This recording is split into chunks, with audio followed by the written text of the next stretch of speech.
Bapak, Ibu, saudara-saudari yang terkasih, kita akan mendengarkan renungan. Marilah persiapkan hati dan pikiranmu, kita berdoa. Kasih karunia dan damai sejahtera dari Allah Bapa kita dan dari anaknya Tuhan Yesus Kristus menyertai kamu. Amin. Firman Tuhan bagi kita tertulis dalam Roma pasal 12 ayat 20. Tetapi jika seterumu lapar, berilah dia makan. Jika ia haus, berilah dia minum. Dengan berbuat demikian, kamu menumpukkan bara api di atas kepalanya. Demikian firman Tuhan. Menumpukkan bara api di atas kepala. Pasti bagi kita, kalimat ini aneh, yaitu menumpukkan bara api di atas kepalanya. Pada dasarnya kalimat itu berawal dari kebiasaan yang terjadi pada orang Yahudi.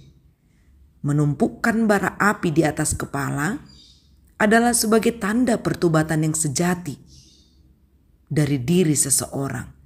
Jika ada yang melanggar aturan pada saat itu, akan dihukum. Seseorang yang bersalah itu mengakui kesalahannya dengan mengangkat tumpukan bara api ke atas kepalanya sambil berjalan berkeliling.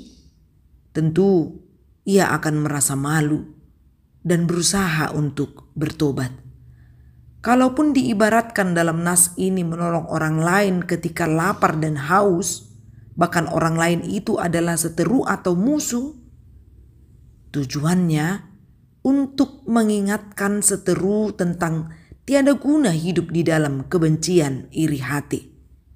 Alangkah baiknya hidup dalam kasih sebagai inti pengajaran Paulus sesuai firman Tuhan.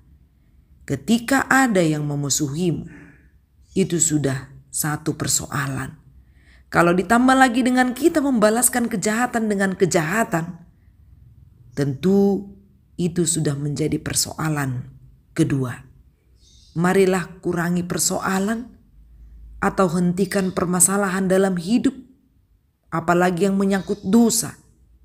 Bila hidup di dalam kasih Kristus, pasti kita menerima kasih Kristus dan mengasihi sesama dengan kasih Kristus. Tindakan ini akan membawa kebahagiaan dan kesejahteraan dalam hidupmu. Terkadang tak terelakkan ada saja yang memusuhi kita. Tetapi dengan membalaskan kejahatan dengan kebaikan, seolah kita menumpukkan bara api di atas kepalanya yang membuat dirinya atau seteru sadar dan malu dengan segala yang diperbuatnya. Teruslah dan senantiasa lakukan yang baik kepada seterumu. Jemaat yang baik hati, mungkin saat ini posisi kita sebagai seteru atau sebagai orang yang dimusuhi. Ikuti teladan Kristus agar engkau dimenangkan dalam setiap perkara. Karena Kristus yang rela menderita dimusuhi dan disiksa orang banyak pada saat itu. Ia berkata, "Ya Bapa, ampunilah mereka, sebab mereka tidak tahu apa yang mereka perbuat." Ingatlah firman Tuhan ini, agar dapat membentengi hidupmu dalam melakukan segala sesuatu yang tak berkenan bagi Allah.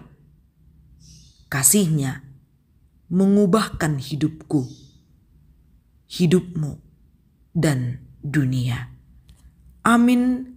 Marilah kita berdoa. Ya Allah Bapa kami yang Maha Pengasih, terima kasih Tuhan untuk firman yang kami dengarkan. Mengingatkan kami agar hidup di dalam damai yang daripada-Mu. Bersedia mengasihi sesama kami, bahkan musuh kami. Dengarlah doa kami ya Tuhan, di dalam nama anak-Mu Kristus Yesus. Amin. Salam sehat, Tuhan memberkati.